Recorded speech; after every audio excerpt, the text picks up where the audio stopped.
بسم اللہ الرحمن الرحیم۔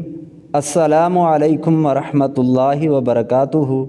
معزز خواتین و حضرات، آج میں آپ کو ایسا وظیفہ اور ایسا عمل بتاؤں گا کہ جو شخص سے یا جو عورت اولاد کی پیدائش سے نا امید ہو اس کے لیے مجرب ہے۔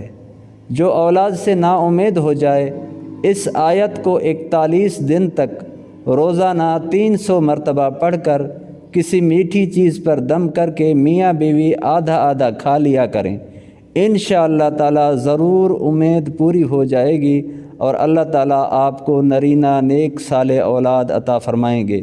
سورۃ المائدہ کی آیت نمبر 17 ہے، وَلِلَّهِ مُلْكُ السَّمَاوَاتِ وَالْأَرْضِ وَمَا بَيْنَهُمَا يَخْلُقُ مَا يَشَاءُ وَاللَّهُ عَلَى كُلِّ شَيْءٍ قدیر۔